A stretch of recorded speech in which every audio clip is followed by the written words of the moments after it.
Psycho 2. All right, this movie came out June 3rd, 1983. It was written by Tom Holland and Robert Bloch, and directed by Richard Franklin, who was, I don't know if you guys know this, he was way into Alfred Hitchcock. Psycho 2 is one of those rare cases where they really found the right director to do the sequel, someone who was a real student of Hitchcock. They found the perfect person who really understood and respected the master, you know, rather than someone trying to just emulate and copy him. You could still get a hint of Hitchcock throughout that whole film. And I think it's a far superior sequel than a lot of stuff we've seen. We had the prints of all the Hitchcock films in our hands, some of the best studio Technicolor prints, and we analyzed them backwards and forward. It probably could not have been in better hands than Richard's. We could have taught a course in Alfred Hitchcock. He really is extremely knowledgeable about the man's filmmaking technique. He was like the perfect choice to direct this movie. The budget was $5 million, that's estimated, and it grossed $32 million in the USA alone. Alfred Hitchcock never wanted a sequel of Psycho to be made, ever. Never wanted it touched. So they actually, and it sounds bad, they had to wait until he died. Yeah. So, but you know how, like, in all his movies, he had that, he was in every single one, like, in the background or something like that? I saw you posted that. I never noticed that before. That was cool, man. But I know he does that a lot. Mary opens the door to Norman's mother's bedroom for the first time in the movie.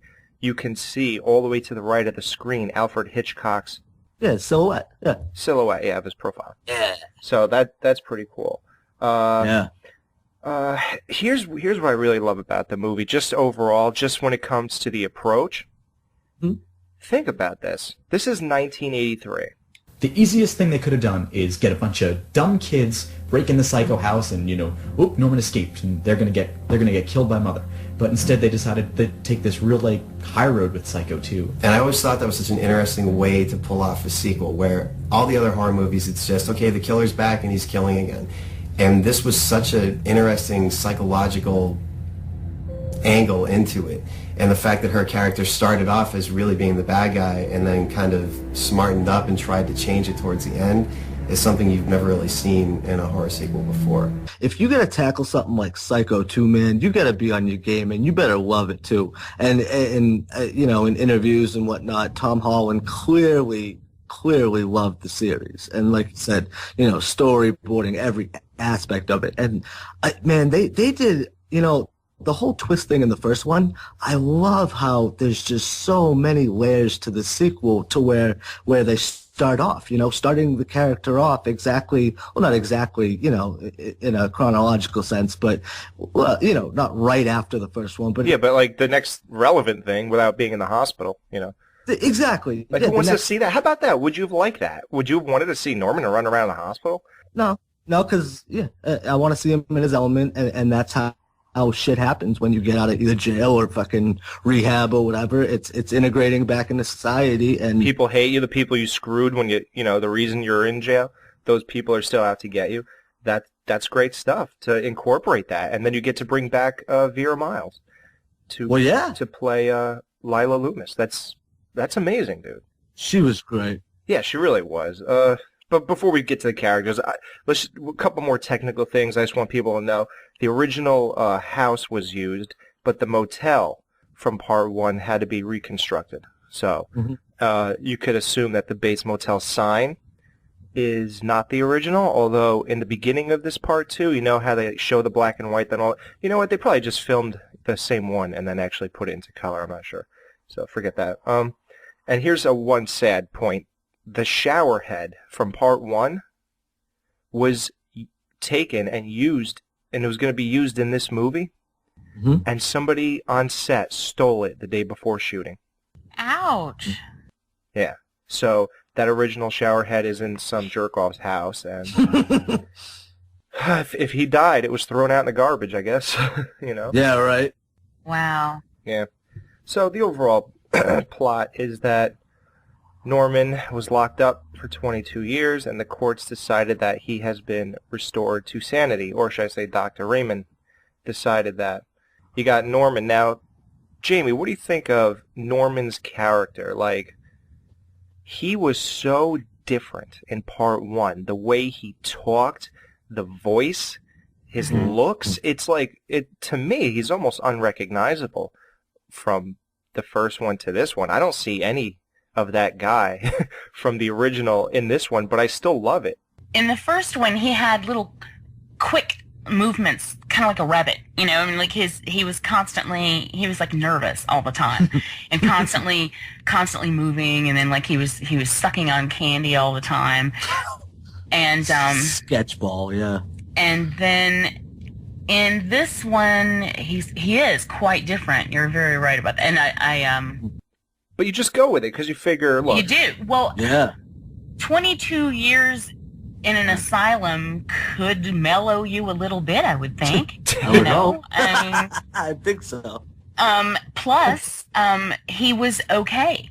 You know, when they, I mean, he was very different in that the old Norman was psycho. Yeah. and this Norman was much more grounded, and, you know, it always makes me think of Sling Blade. Did you know that Mary Loomis was supposed to be played by Jamie Lee Curtis? Yeah, man. Can you imagine that? I think, honestly, Dan, it would be too distracting and it wouldn't be its own movie. Really? Yeah. A young Jamie Lee Curtis like that, man, and the whole, yeah, you know, I think it would have been great, personally. I would have loved to see her, yeah. Just knowing that it would never happen, too. It's just fun to fucking play with that, you know, that concept, that idea. But shut up, James. But, yeah, think about it, man. I mean, you know, the whole mother-daughter thing and the continuity aspect, I mean, you could probably see so many similarities, and there'd be that whole... Yeah, that's right. Yeah, because her mom was from part one. Yeah, I guess... Duh, you know, I thought of that, but then I didn't think of it. Yeah. Remember she was in H2O, man, and they had the car. Oh, in the fog. Cool. They were both in the fog. Right. Yeah, that's right. Yeah. I guess. But I don't know. I guess I got so used to Meg Tilly, and it's weird because I wasn't... She did great. Yeah, the only thing I don't like about Meg Tilly, honestly, is her haircut. Yeah. Because she's pretty hot. Mm-hmm. If you take the hair off and give her a nice haircut, you know, she has a nice body, which we all got a little glimpse of. I think that was more of a commentary on the times. If you ask me. Exactly. You know? Otherwise, it was a nice nighty. I see some girls in, you know, and believe me, you can tell they're smoking hot, but it's like, oh, man, some of the jeans, the way they fit and shit. Oh, God, yeah, they went all the way up to, the mid of the stomach. Lee jeans and shit. Whatever the fuck they were, yeah, man. Jordache. Yeah, Jordache. Gosh. Yeah. Oh, that brings back so many memories. No, it does. I remember my stepdad on the light-up dance floor at the skating rink wearing his Sergio Valentes. Yes. Fucking partying, dude. Nice. And then you got the gullible, I think, captain or Sheriff Hunt, the gullible cop. Mm-hmm. In Psycho, the fat cop. Right. Yeah, he's a great character. I actually love his character, although he is insanely stupid, and we'll get to that. And Dr. Raymond, Norman's doctor. I love Robert Loggia, man. Dude, killed that role. Oh, yeah, he's just great. And then you got Dennis Franz, who killed Warren Toomey's role. That was his first role, I believe. Was it? Oh, yeah, that's right. Yeah, no, you're right. See, I don't know. I don't really like that guy though as an actor. I just nothing. I don't know. It's just maybe I shouldn't have worded it that way, but all the maybe it's just like a typecast thing where it's just like fat, obnoxious New Yorker type. You know what I'm saying though? Like I don't like the characters he plays. He's a great actor, I'm saying, but I guess that's a testament to his fucking acting ability in this film because it's like he was such a dick and you just hated him. He was just fucking tormenting him, pushing Norman so fucking much, and like you said, he wasn't the same psycho as he was in the first one, dude. In this one, who knows if he would have just, gone home and slowly worked it out. You got all these assholes pushing him fucking over the edge. In all these different directions, man. Like, as soon as he walks in, he has to put up with this shit. Yeah, It's right, unbelievable, exactly. dude. Like, come on. And dude, okay, let's get to that. Would you, as Norman, or if you were his doctor, would you let him live in that freaking house again? Why would you put him back in there? That's like, dude, change the scenery. Your whole existence was in that house. What went on in the bedroom, what went on in everywhere. The murders, the mother's bedroom, everything, dude. Take him out of that environment. Start his life up again. Get him out of the institution. Send him off to, like, New Jersey. See... No, they don't really go crazy. Well, I think, though, I don't know about this, but I think, as a doctor, you would want to have him back there to work out some issues. Like, I'm not talking to live there, though. I mean, for like maybe a day, go back and work through some issues. But fuck no, don't fucking throw him back in the house alone, for that matter, too. Right? Yeah, because they have no money for social worker or something. Like, yeah, somebody. And he's like, I don't know if he said this exactly, but I'll be checking up on you, or I'll be, Yeah. said something to that effect or whatever, which, is a comforting thought. But shit, dude, it's like, think about all this other fucking crap going on. Like we just said, everybody's pushing him over the fucking edge. I would have went psycho, too, if I was Norman. So he gets the job at that diner, and then, of course, Mary somehow... Well, I guess it was all planned, she hopped on that job about 4 days before he got there. She knew that was going to happen, so she went in there just to hook up with him, really, to have that phony phone call outside of the diner to, let him know that she needs a place to stay. So it just kind of takes you in so many different directions. Yeah. But they're all solid ones. He creates in Norman such a sympathetic character that regardless of all the stuff that's gone on, you still find yourself on his side. Yeah.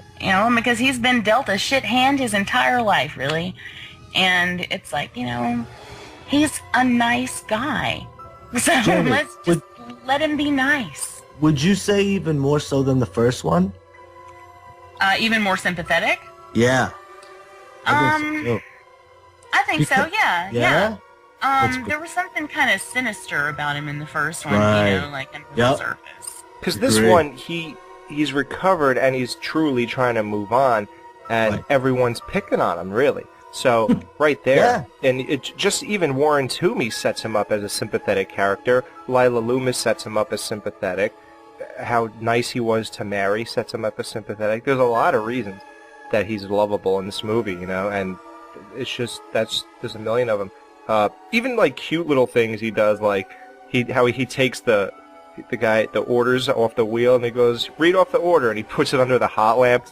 Yeah, you know what? I'm glad you brought that up, because I noticed that, and I'm like, that's exactly what I said. I said it was cute, because it was just a cute little character thing, Those are perfect ones, and that was a great one. It's weird.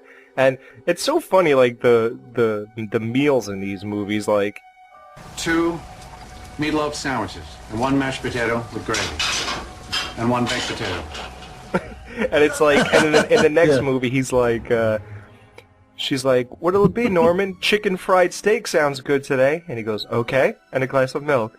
And it's like, what is chicken fried steak? What the hell is a meatloaf sandwich? Like, whoa, guys. Whoa. Well, what? Well, what do you you mean? don't know what chicken fried steak is? No. No. You don't know what a meatloaf sandwich is? No. That's a southern thing, isn't it? Chicken fried. Well, they're not from the South. They're in California.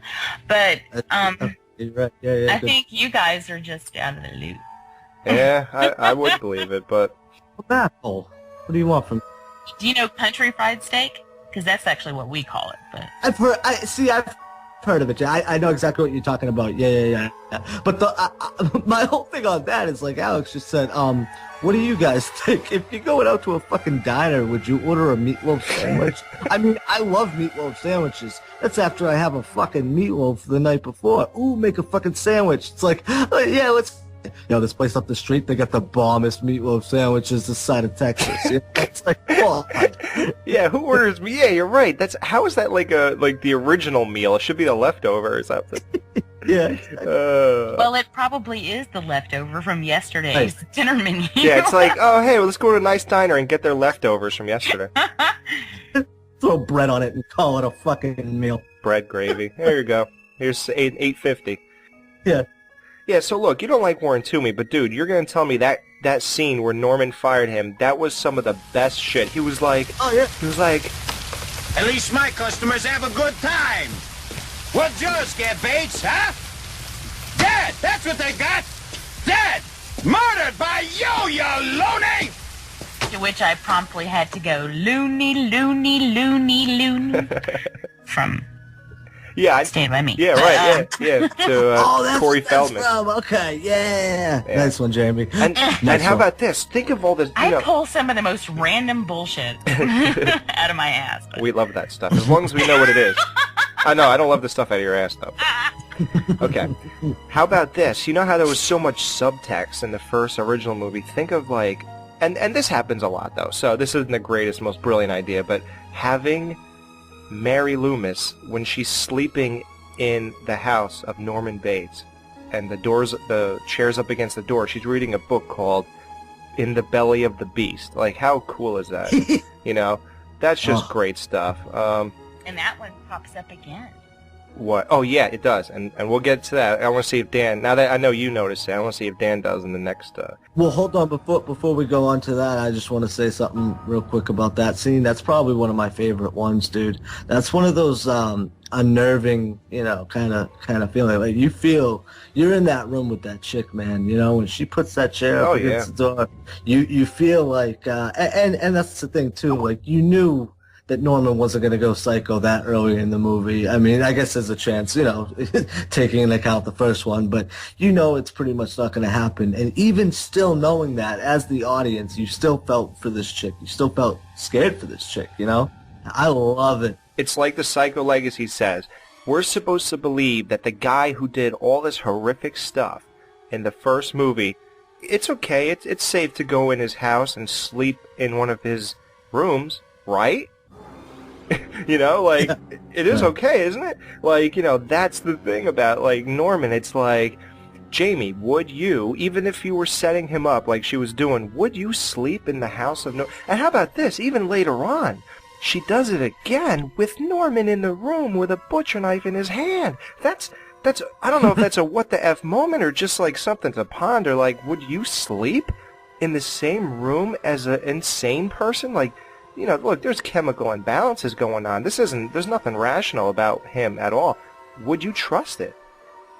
I would probably stay in the house, but sleeping is a whole other story. I don't think I would be getting any sleeping done. Exactly, yeah. So. Yeah, but guys, it makes you think about what their thoughts were going in the beginning of the film, because did they really believe that this guy's, you know, good? Because obviously they're going to frame him and shit like that, so maybe, you know, they felt like the risk was worth it in the end. Yeah, she really did put her daughter out there, didn't she? That's what I'm saying, dude. It's like, you mean Lyla? I mean, are you saying that Lyla must have thought there was something good about him? They must have thought he was somewhat sane in order to trust themselves around him. I don't know. Yeah, they must have thought he was sane. They must have believed he was restored to sanity. If she would, you know, if you really didn't believe he was... I don't think she believed the insanity defense. I think she is fighting against that completely, and she just thinks he's, you know, just... An asshole who kills people? Yeah. You know, because doesn't she say something like, Yeah, well... Oh, it's a bunch of hocus pocus. In the courtroom, yeah, exactly. When they're talking about, you know, how he was found not guilty by reason of insanity, and then she's like, oh, that's courtroom hocus pocus or whatever. So, I mean, she thinks that they're full of shit, and she's going to do anything she has to do to get him back behind bars where she feels like he belongs. You know, it's just like the parents who let their kids sleep in Michael Jackson's bedroom thinking, you know, either the kids who think like, well, he won't do anything, the parents who think he won't do anything to you, or if he does, at least we'll get a payday, you know? It's almost like the same kind of concept. You guys want to play with bubbles? You guys could go and play with bubbles. Jamie hates when we do the Michael bits. All right. I don't care. Bubble hangs from It the just fan kills up me above, and it goes. when you go off on a tangent. Hey, listen, you gotta You know how relax many there. people came to me and they were like, "What the fuck is the Michael Jackson picture doing in between those other movies?" And I'm like, "Oh, Jesus." Because we're fucking awesome. That's why. Because we rule. We want to play with bubbles. If you want to go play with bubbles in the bubbles, we could go play with bubbles. You gotta admit, we're the only horror podcast that would ever do something like that. So, hey, stupid. At least we're unique, although we're stupid. All right.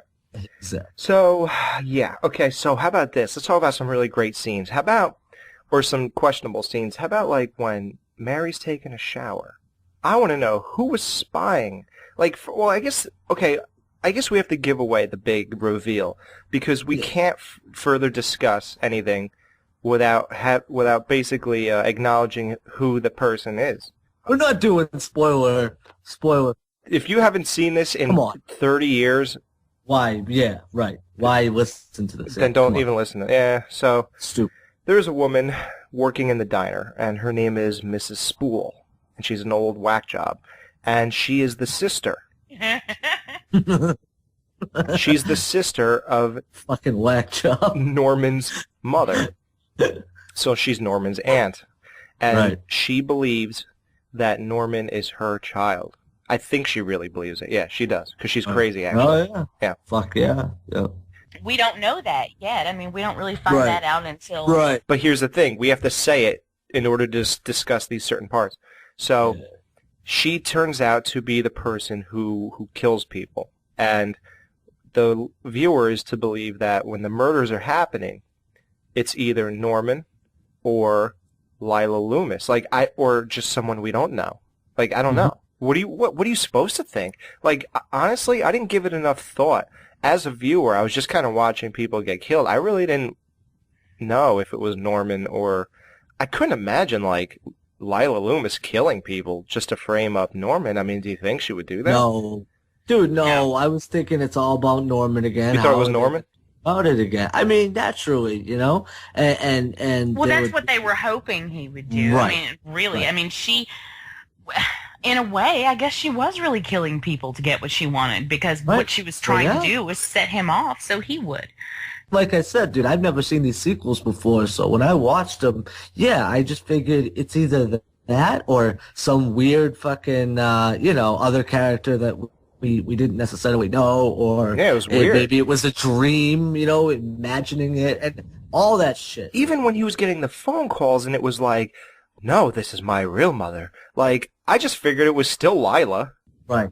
That's what I thought. Yeah. So, but the part I want to get to, though, is the shower scene. Of course, I like to get to this part.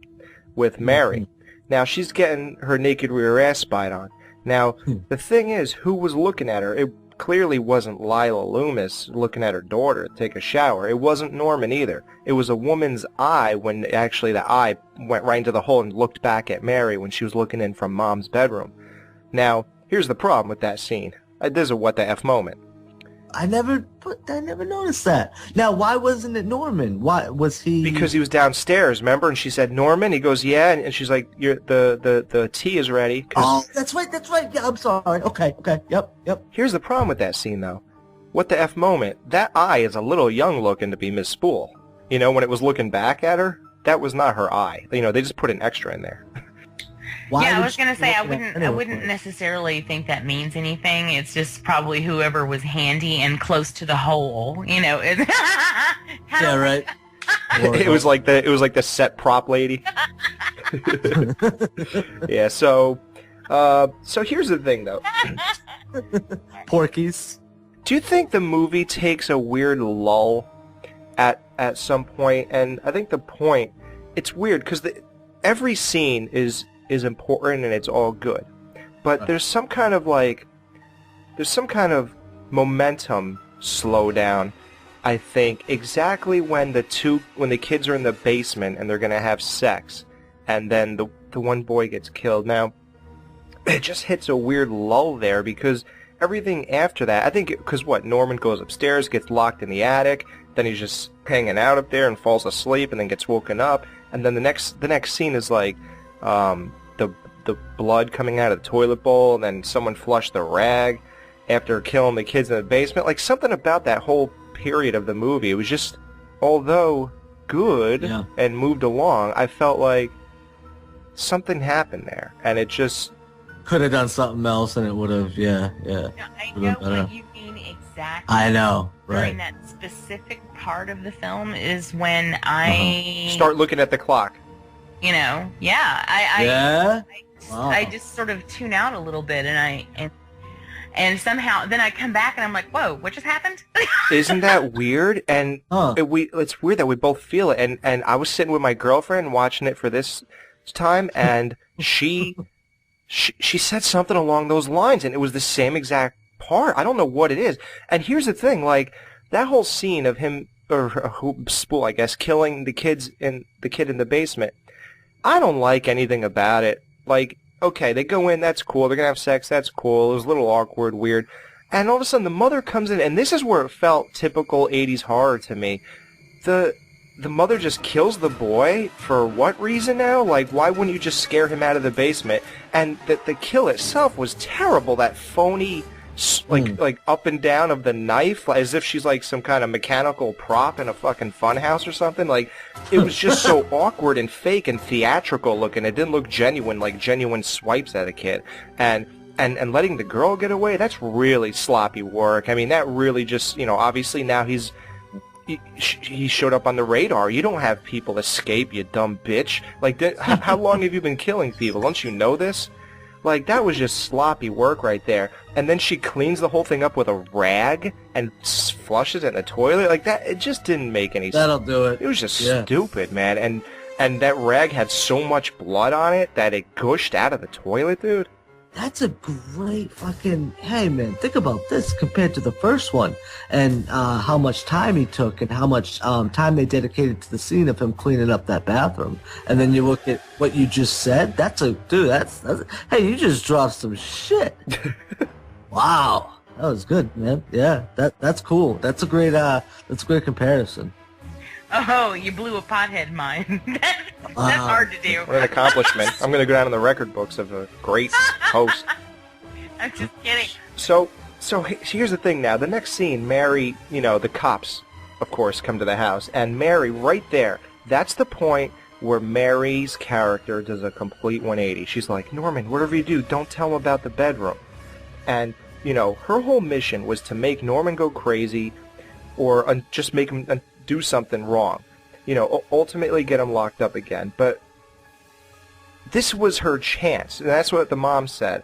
But Mary truly believed that there was a third person doing these things, you know, even to the point where she's walking around the house with a gun. Like, if she really believed that the mom was doing all that stuff, and she even said, what were you doing there last night? She was like, I wasn't there.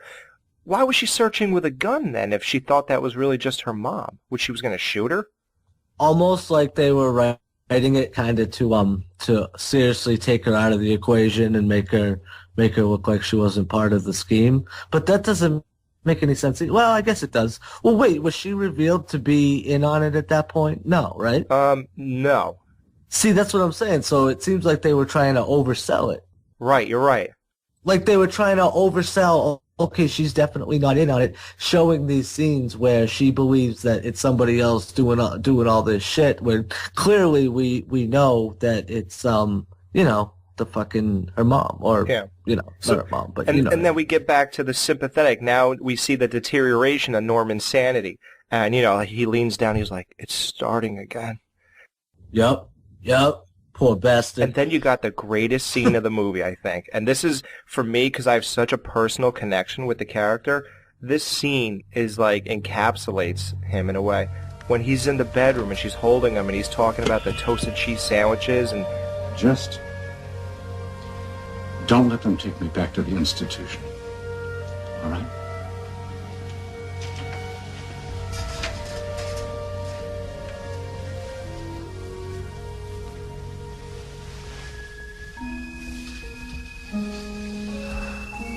Don't worry, Norman, I won't.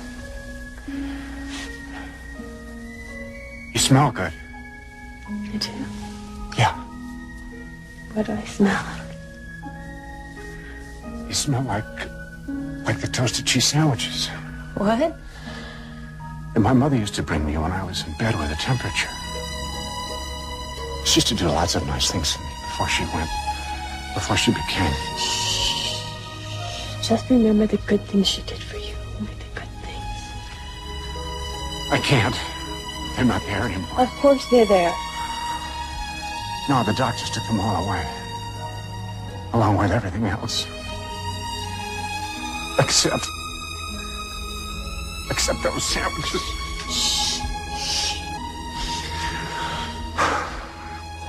Just sleep, Norman. Oh, dude. Yo, let's get on that for a sec, too. We talk about the score in the first one. Nailed it on this one again, dude. I love the music on this movie. And Jamie, what if... are you happy that they switched it and didn't use any of the same cues from Psycho 1? You know, Friday the 13th used them all the way through, Halloween all the way through. This was another franchise that took a different route, took a higher road, said, we're going to make every movie its own. What do you think about that? I don't have a problem with that. I like it. There's only one thing I think is, well, all right. Everything changes when we get to the next one, so I'll have more to say on that subject then. But what, as musically? Far as this, yeah, well, just overall. Everything, everything. But yes, yeah. music specifically. Music goes in a weird kind of direction in the third one, but I'll get to that. But overall, I mean, I do like the fact that each one of them is so different. Right, right. You know, and why not? And I have so much to say about the next one in that respect too. But yeah, I like that. I like, after a while, I mean, as much as I love Friday the 13th, and you know I love Friday the 13th, oh my God, I'm so in love with Jason. It's just crazy. After a while, there is no denying that it's so formulaic that it just, I mean, you can pretty much look at it's like watching an episode of SVU. You know, you can look at your watch and be like, okay, this is the part where they're going to do the twist. This is the part where they're going to go talk to the neighbor while he's shoveling his sidewalk. Yeah. This is the part where it's going to start raining. This is the part where there's going to be a chase scene. Yeah. Yeah, and but with these movies, open drawer, knife. Not only could you not do that, really, you know, you really can't, but you don't really want to. I mean, to me, it's almost, this franchise is so elevated that I frequently forget it's a franchise, you know? Like, I don't even think about it when I think of franchises. And that's how highly I regard. Like standalone movies, you mean? Like they're just its own separate thing, you mean? Well, not just that it doesn't, you know, it's no... Register. It's no Halloween, it's no Friday the 13th, it's no Saw, It's not the same thing over and over and over again. You know, these are... Isn't that weird? Like, why... Yeah. All these horror movies, right down from the beginning, you know, all those, and we'll get into those, we'll do a retrospective on them, all the Frankenstein movies, all the Draculas, all the Wolfman movies, they were sort of like all the same thing, over and over and over again. So, this is not anything new. And then, you know, the 70s, or whatever, like Friday 13, Halloween, all that stuff, over and over and over. Even the schlocky ones like Critters, the Massacre, Slumber Party stuff, you know, all that stuff, over and over and over, same thing. And it's so weird, like, this is so unique, and it's so... Yeah. And isn't this weird that, you know how people think that, and this is not an insult, because I love these movies we just mentioned, you know how, like, the general consensus of society is that the masses love the dumb stuff, and all the really intricate, really great things, people just don't latch on to the same way. Right. Even with music, like Nirvana, it's all like, you know, that's the most basic chord progressions and like kind of like melodies that you could ever do. It's so rudimentary. That's what people gravitated to. That was their favorite band. Then you got a really intricate band like the Smashing Pumpkins, and they're just not as big, even though their music is way better. Like, it's just like the same. It's the same kind of concept. People don't ever put Psycho in their top 5 franchises. Isn't that the most bizarre thing? Like, why wouldn't you? It's like a Silence of the Lambs Maybe there type aren't situation. enough of them.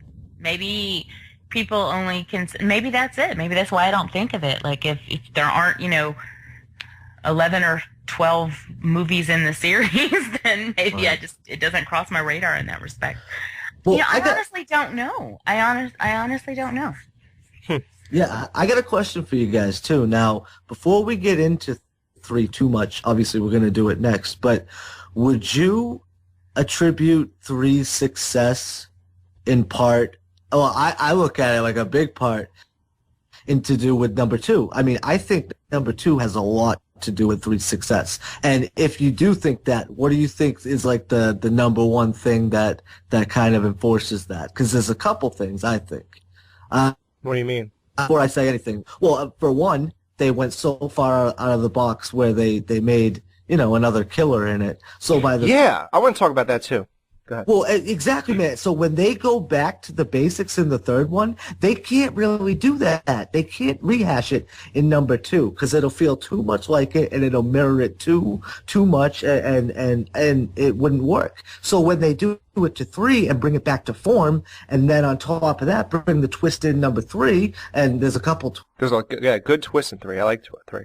Exactly, but I attribute that a lot to number 2. I mean, what do you guys think? I mean, I think that's why 3 works so well. I mean, of course, we'll get to that, and I think it's a fucking great movie, but they went so far left already in number 2, and it fucking was a great sequel, great fucking movie. And like I said, like you said, it's like standalone fucking flicks, and they're great in itself, and there's so much. When I think of these Psycho movies, dude, I think of class. I think of horror done classy. They never went that far left where it got stupid. I mean, yeah, they elevated the kills and getting stabbed through the fucking Two, that's a good argument. Part 3 gets that bad rap of, well, at this point it's a cash-in, it's bullshit. They're just, now Norman's just going to be Jason. That's total bullshit because you're not watching the same. Your brain's not registering what you're looking at. If that's what you think. Because exactly. Part 2 is more horrifically disturbing images and murders, and there's more gore, there's more blood, there's more everything in Part 2 than there is in 3. But it's the way it was done. A knife shoved through Lyla's mouth. The kid killed in the basement, hitting an old woman over the head with a shovel, a knife going through the dude's chest, falling off a stair. It always reminds me of Throw Mama from the Train. Yeah. A knife going through the chest of the doctor, falling off a staircase, Norman getting stabbed repeatedly, this girl getting blown away by cops. Like, there's a lot of shit. Don't think for a second that this movie didn't go with the gore and with that kind of stuff. They sold out, if you want to think of it that way, by elevating that stuff, because in Part 1, it was nothing like that, and I feel like I'm missing one more. Oh, Toomey's kill, slashing his face up. Like, dude, that was good. There's a lot of shit going on in this movie. The way Part 3 was shot, and there was something about it that makes you feel differently, and we're going to get into that. I'm sorry, dude. That was raw too with the shovel scene when he fucking whacked her. We've talked about in other movies like Halloween, the remake there, about the twitching. Hers was a little different, but there was that raw aspect of it. Dude, that was raw, man. So yeah, I love that aspect of that whole kill, because it wasn't like a stabbing. It was just a boom. Head injury. Yeah, and he hit her so hard the chair just busted apart. Like, that's kind of crazy. That's kind of gratuitous, I think. That was a fucking what the fuck moment for sure. That wouldn't happen. It wouldn't happen. She would slump over and fall, and yeah. But it worked, didn't it? Because most people probably didn't think of that. Right. So before we get there, though, because we don't like to go to the end till we're at the end. At least we'll jump around in the middle. But no, it's all good. We didn't do nothing that bad. The idea that how everybody flipped out when they found out Jason wasn't the real killer in Halloween, Friday 13th 5, and how Michael's not in 3, and all the bullshit that comes with that, all the politics and people hating on it, but yet nobody has a problem with Norman not being the killer in Psycho 2. That's what's really, that's pretty interesting aspect to this. But here's the thing, now, let's get to the phone call aspect. Like, even with the break and revelation that, Mary is who she is, and those calls were made from the motel, the guy tells him, Norman glosses right over that, and right over the idea that Lyla is pretending to be the mom, which was found out, and he even starts talking to Dr. Raymond as if he were Mother. He was like, right. Norman, this is Dr. Raymond, are you blah blah blah? And he goes, yes, Mother. Okay, Mother. And he's like, Norman, this is Dr. Raymond. He's like, okay, Mother. And then he hangs up the phone, and Norman continues to have a conversation. So at that point, what do you think's going on in his head? He's not even talking to anybody anymore, and he heard Dr. Raymond. Now you don't even have to be telling him, Norman, this is your real mother. Your mom stole you as a child. Like, he's not even listening to that no more. He's just... Oh, I see what you're saying. Yeah, it's almost like multiple personalities at this point. He's hearing different... See what I'm saying? Yeah. Like, it's a wow, I never... You know what? It's weird, man. Like, I noticed it, but I never picked up on that, really. That's a good point, man. It's almost... Yeah, that if somebody would grasp that concept, then it would... That would allude to the fact that all bets are off, and he could be anybody at this point. That's just it. All bets are off, I think. Right. I didn't pick up on that, though, because I'm stupid. That's okay. It took me like a week later. I got it, though. I'm so proud of you. Thanks. Can I hang it on the fridge?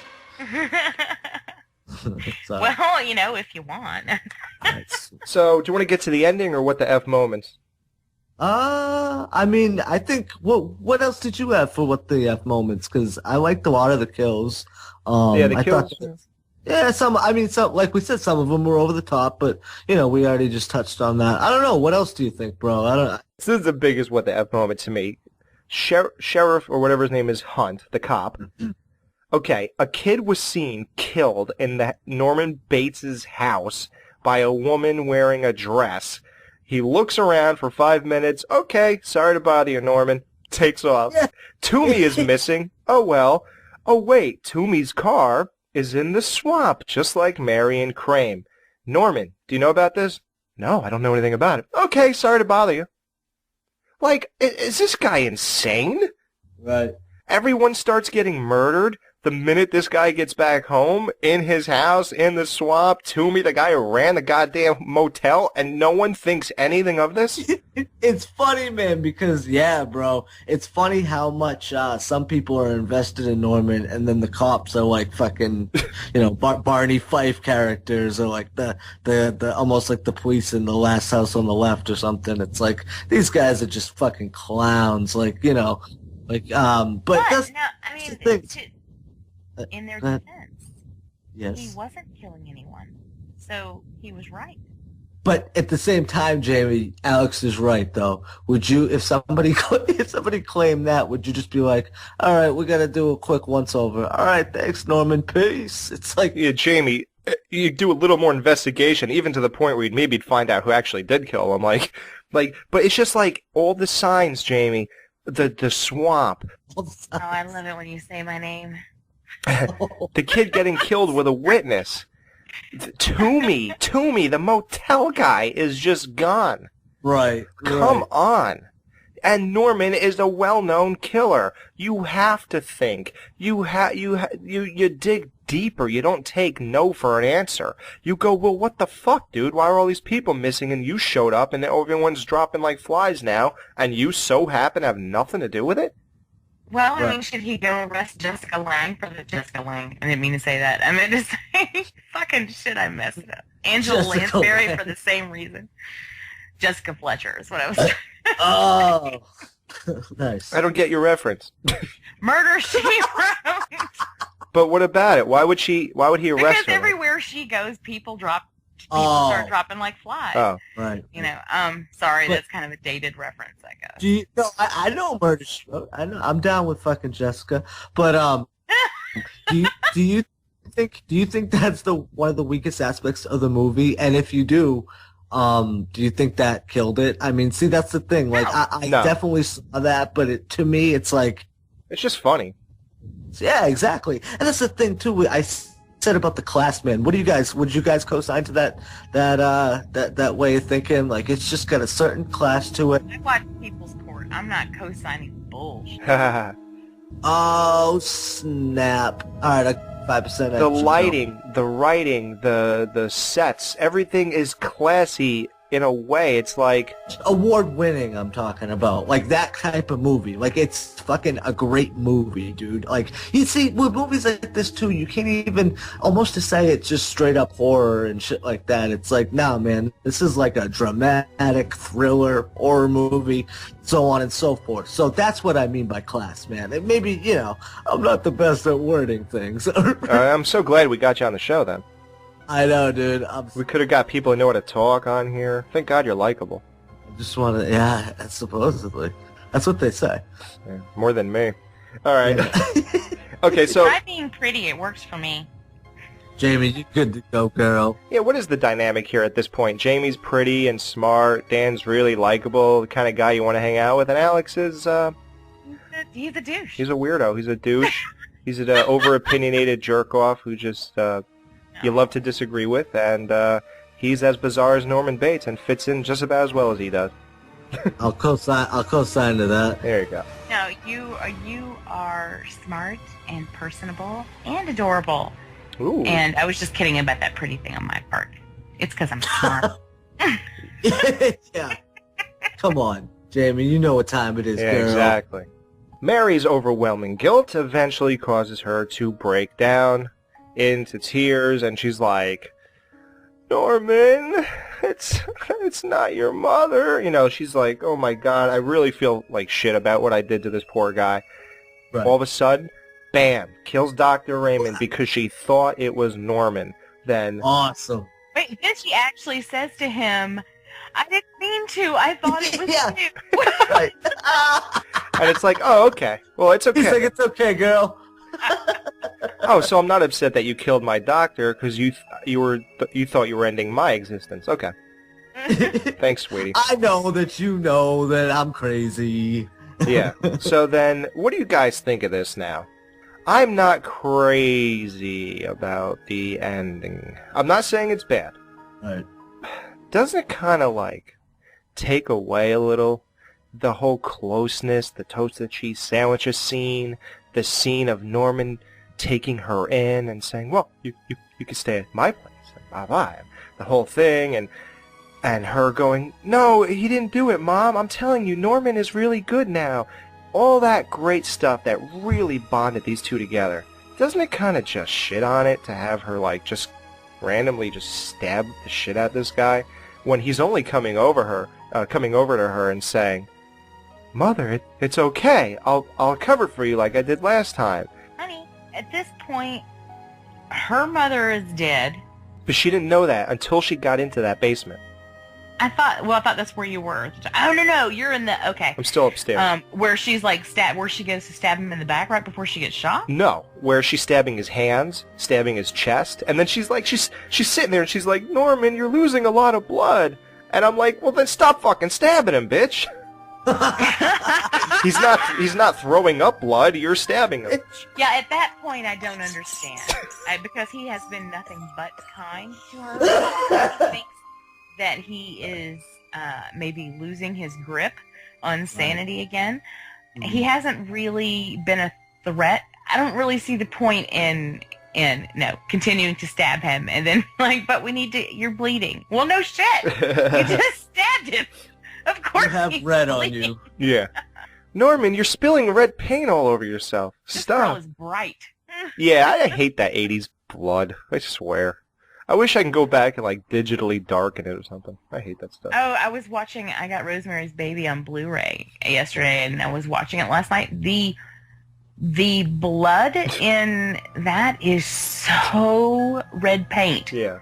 Doesn't even try to be anything but red paint. However, the Blu-ray is fucking gorgeous. I mean, the colors are insane. It is, I've never seen that movie. Oh, dude, it's good, except for, you know what it is? Rosemary's Baby was amazing, and then the ending was fucking horrible, dude. It was like the worst ending ever. Oh, it was not. Don't listen. I'll watch it. I'll see. I'm already fucking... Intrigued? Exactly. Alright, well, like Jamie said, she makes it down to the fruit cellar, and cops are banging on the door at this point, because, you know, they know shit's up. And, Mary looks to her right, and the coal kind of falls over, and she sees her mother, who was stabbed through the mouth, sitting there dead in a pile of coal. And now it's like, you son of a bitch, you killed my mother. You and she, like, takes a gun and aims it right at Norman. She's gonna blow him away, I guess. And then all of a sudden, the cops burst in and blow this bitch to pieces. Yep. Or actually, I'm trying to make it sound more exciting. She just fell down, a couple holes in her. But like it was like this big great fight. No, she gets a couple bullets in her. So then the cops put it together that these two killed everybody, and Mary even killed her own mother. So she and her mother were trying to put Norman back into the asylum. Well, that much we know for sure. And something went wrong between them. But they had a fight. She wanted Lyla to leave Norman alone, but she wouldn't. We have a witness that heard the whole thing. So she murdered her own mother over Norman? Looks like it. What about the bodies in the swamp, the boy and that motel manager? Mary and Lyla Loomis did it. They tried to blame the murders on Norman. Or maybe only the daughter did it. She definitely killed Dr. Raymond. I tell you, if you'd seen Mary Loomis at the end, you wouldn't have questioned it. She'd gone mad. Dressed up in Norman's mother's clothes and a wig, trying to kill Norman, and him hardly even able to defend himself any longer. Right till the end, she kept saying Norman was the one who was crazy. It was horrible. Well, we've already, proven them to be stupid anyway. So Yeah. how they came to their conclusions and why they justified it. It's just stupidity, yeah. It's almost irrelevant, too, because it's not like we're from a different perspective. We're right there in it. We're actually more so from the perspective of Norman than anybody. And then especially towards the end, it's everybody, all fucking hands on deck. It's you learn everybody's secrets. And it's almost like those cops are there to, pick up the dead bodies and put somebody in jail for it and try and piece it together, but they're really irrelevant in the end. Yeah. And usually that's how cops go in movies. I'm not gonna lie, but at the same time, like you just said, they've already proven themselves irrelevant. So yeah, and also her shooting Norman really sells the idea that she's a killer. So yeah, exactly. It works. It works. It's cool. Yeah, it does. Yeah. Okay, so we get to the controversial ending. This, I believe, shits on the whole lore, the whole folklore or whatever of Norman and his mom. So Mrs. Spool... The canon? Huh? Canon? Canon? What's that? Well, like... Is that the word I'm trying to use, you mean? The backstory, yeah, probably. Well, it'll work. Well, I'm an idiot. I can only think of words like story and... Stop it. Perpendicular. That's the word of the day, perpendicular. Most of my vocabulary is words like and, the, or, that. No, like A. Dan is puff, give. Yeah. Look. like Mrs. Spool gives her explanation of, who she is, and we'll play that clip. So, are you really my mother? The name Spool doesn't mean anything to you? No, should it? It was Norma Bates' maiden name. The woman you thought was your mother was my sister.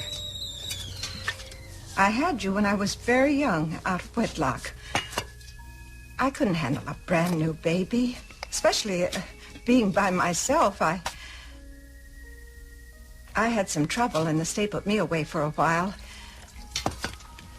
That's when Norma took you in. You were less than a year old. Too young to remember me. She never mentioned me, did she? No, she didn't. I guess she didn't want you to know you had a mother who wasn't quite right. But we know all about that, don't we, Norman? Mm-hmm. After I got out, you'd already had your troubles and been committed. I decided to wait for you. And then when I saw what they were trying to do to my poor little boy, I couldn't stand it. So I followed them. And one by one, after all, you're all I have in this world. You sure you won't have a sandwich? Pardon? Okay, so here's the big question of the day. Before I get to why I'm mad that this is even happening. Why does Norman kill her without giving it a second thought? I mean, she just shows up, explains who she is, goodbye bitch, bam, hits her with a shovel, chair falls apart, she's dead, she's twitching, he already fed her some strychnine. Now, here's the reason I don't think that makes sense. One would think that he regretted killing his original mother, and that's the reason he acted out her life as if she were still alive, because he couldn't handle that he committed matricide. So now he has a chance to have his real mother alive all over again, and he just kills her again. Then now he's forced to speak in her voice again. Ba ba ba. Why? Well, I mean, he didn't like the fact that she was killing people. You know, I mean, that kind of ticked him off. Come on, James. Oh, did you see his face when she told him she was the one that had been doing all that? He did not approve. You really believe that's the thing? I believe it's a thing. What about you, Dan? Why do you think he was, And plus, he's not crazy, right? Didn't he... He didn't kill anybody in this movie. So, now he's just gonna go ahead and kill? I think that in Norman's mind, you know, even after he found out that was his mother or whatever, he's already fucking full-on quote-unquote psycho, and that image in his mind, it doesn't matter because it's still not the image of, you know, his mother in his mind compared to that lady. So I think that whole aspect of it was, I don't know, did you guys get that from that? I don't know if that answers your question. I don't think anybody can answer it. It's just, you know, theory, conjecture. But I'm just saying, like, okay, how about this? Do you think he was already so comfortable with the idea? You gotta remember, her mother's been dead from age 12 to roughly, what was he? Let's just say 28 years old. When, yeah, because he was about 50 when he came out 22 years later. So, you figure for 16 years, he has acted out mother. As from age 12 to 28, she aged with him. He started, the voice he started speaking was an older one. Things like that. Do you think he just couldn't mentally accept going back to the original? Plus, you gotta remember, he hated his mother. You know, she tormented the shit out of him. So, that's right. Yeah, so why would he want her alive again, you know? So, that's what I'm saying, yeah, exactly. Like, was it just he's so used to having a dead mom? Yeah. That he just said, let's put her right back where she belongs, I guess? Exactly. I mean, and to me, it was the whole, with him killing her, exactly like you just said, that's like setting it all right. Like, you know, in his mind, it's always, you know, his mom's been dead, he already has it of her in his mind, and, you know, whacking her over the head just sets everything in place as far as, you know, having everything cohesive and make everything make sense in his mind. That's what he's used to. I mean, does that make sense? I don't know. Yeah. You see what I'm saying? Okay. So, yeah, I don't know.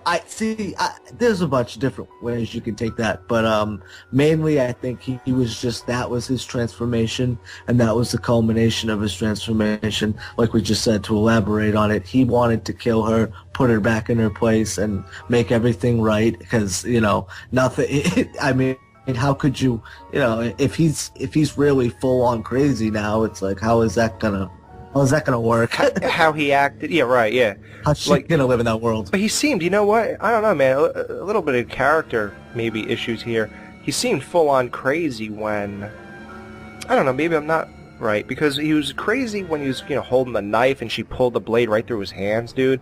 And he was fucking, that was wrong. Yeah, he was nuts at that point. So, yes, okay, he can pull it off. Sit in a hospital, sit in the police station, just calm and normal. Okay, I could imagine he could do that. He gets home, but he seems a little too normal when he's home again. And then the way he's talking to Miss Spool, he seems calm and collective and in charge of things. He doesn't seem crazy and like lost like he was just hours ago when he talked to his doctor as if she were mom and thinking Mary was mother, and he was just going nuts. I don't understand. I don't think it makes sense, the character progression through those 3 scenes. I agree. I don't know. Yeah. I'm not buying it. Yeah, you know what? You're right. Hey, I'll co-sign to that one. Yeah, that seems, you're right. You know, looking back on it, it didn't pop when I saw that. But now that you say that, yeah, looking back, it did feel a little out of place. But once again, great movie overall. Yeah, great movie still. Yeah. I buy it. Why? How could you be nuts and then in control and collective? Well, that's part of being nuts. You know, I mean, look at how he was in the first one at the very end. He, after all of that, at the very end in the police station, sitting perfectly still to prove a point, but completely in control. Just because you're crazy doesn't mean you have no control over your limbs, you know, and you're just like, blah, you know, or that you don't know how to act. His personality was fine when Spool got there. Yeah, I mean, there was no reason for it not to be at that Well, point. yeah, if you continue off as what he was doing when he was getting stabbed in the hands. Well, but he was getting stabbed in the hands. You know? I think that's the deciding factor there, is that he was getting stabbed in the hands. Well, don't you think you'd act differently if I were stabbing you in the hands right now? Oh my god. I'd be stabbing Because you. it's your dog. Yeah, we got it. Yeah. Okay. Do you guys think that... Because I felt, when I first went through these movies, I remember being insanely disappointed that the classic mom was not Norman's real mother. How did you guys feel when Spool dropped that bomb? Oh, exactly the same way. Yeah. Yeah. It was Weird. yeah, it was like you found out something about your own family that Yeah. he was, you know, like your dad wasn't really your dad. Yeah. Yeah, or like your uncle like sits on dildos in the basement or something. Oh, Jesus Christ. I was much younger when I found that That out. was so specific. No, but you know what? I know. But, like, seriously, when I was 14, I found out my dad wasn't my dad. And that is very... I mean, you know, it's like you know. Something that you just know, and then you don't know it anymore, and it's weird. Yeah, that's how I felt. Yep, I felt the same way. It just felt like a slap in the face, really. And It was a slap, man. I don't like it. That's one thing I don't like about the movie. yeah, just a slap in the However, face. Anthony brings it back around for us a little bit later. Yes, he does, and I can't wait to get into that. But, all right, well, let's wrap this up. This one, you know, I like a lot of the homages to part one. Of course, the best one, probably was when he gets into the cabin to give Mary a room, and he grabs for the cabin one key, and then he, like, moves his hand and, like, forces it onto someone a lower key. Here's the question. Is evil instinctive? You know? Was he in mode to spy on naked rear ends again and kill? And then it was like, wait a minute, is that, you know, is that subconscious evil? Yeah, I think it's habit. You know, it also That's it. That's it? kind of makes, yeah, I mean, I think it also kind of makes sense. I mean, if you are working in a motel and you're going to give a room to someone, in order to save yourself a lot of walking and nonsense, wouldn't you put it close to the office? Yeah, but he didn't use it that I mean, way. I know that it just, to me, it's if there is instinct, then that's where it's coming from. Not Nothing evil? want to no, I don't think he is evil. I don't see anything evil about him. All right. I do. Yeah, that's true. He's crazy trying not to be. Yeah, he's crazy. Look, he's crazy, but he's not evil. I guess there's a difference. I mean, well, you can look at it, you know, a bunch of different ways. If crazy is the equivalent to evil, I mean, whatever. But you know, the whole thing. The movie's called Psycho. Well, look, I mean, it's he has dissociative identity disorder. There you go. He thinks he's someone else. Does that make him evil? No. Exactly. That's what. Well, that's a whole fucking debate. We could put That's that. why. Well, I mean, you know there what I really isn't one. I mean, Norman as himself is a good person. He tries to cover for his mother. He is concerned about people. He's horrified when he finds these things that she has done. Because he, as Norman, is a good person. Okay, Jamie, who killed Mrs. Spool? Norman or mother? Norman did, but it's because I told you. So now he's evil then? No, he's not evil. She was the evil one in his eyes. He was taking her out. Why not just report her to the police? Because it's so much easier just to hit him over the head with a shovel. You know what? I think you're as crazy as mother is. All right.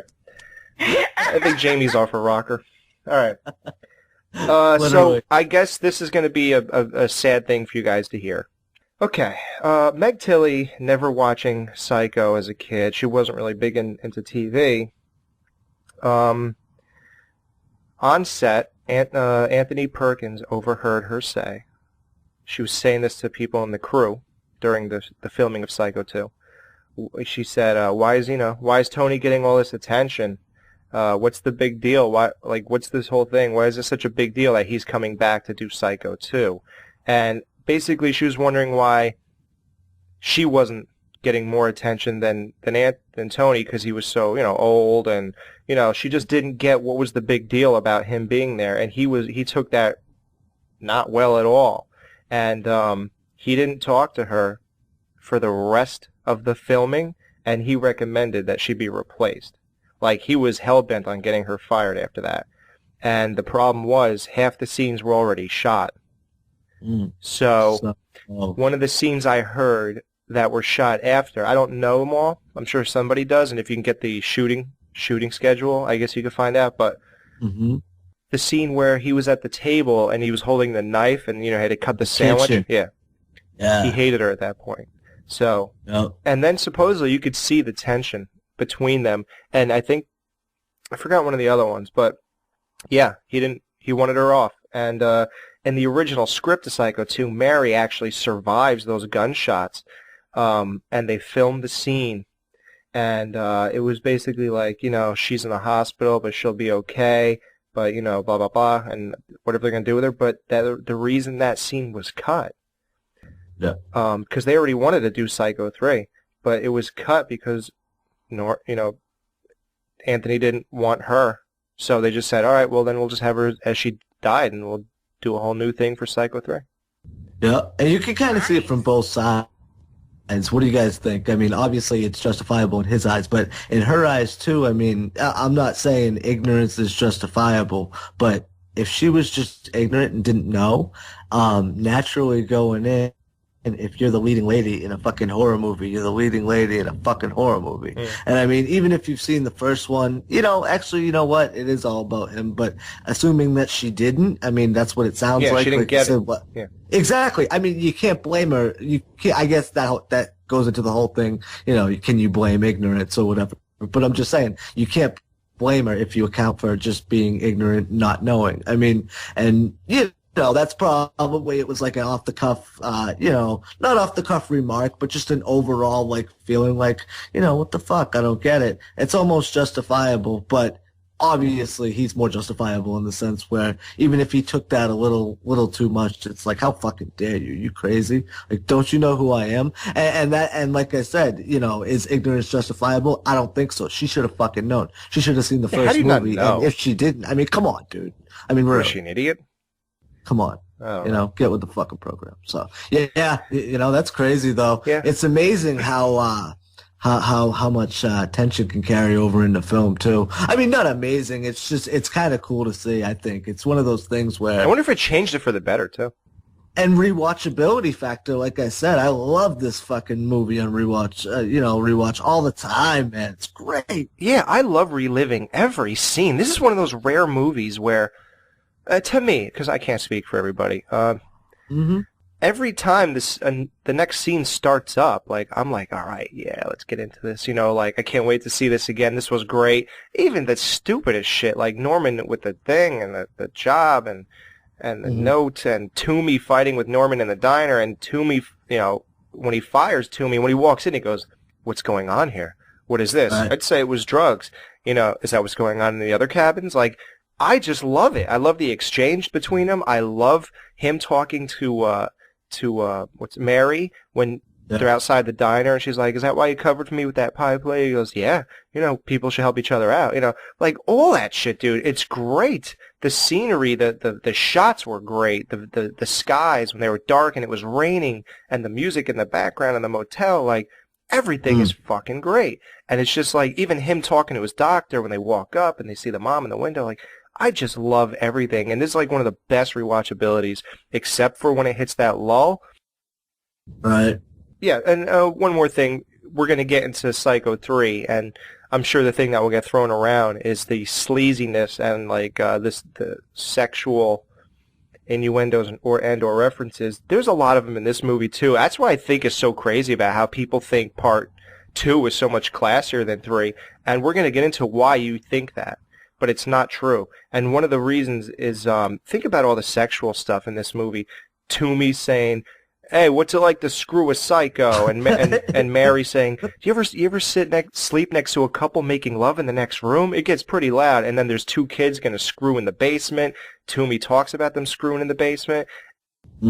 he's like, what's he like in bed? Better than you'll ever be, fat boy. Like, that's a lot of sexual stuff for a movie that's so classy.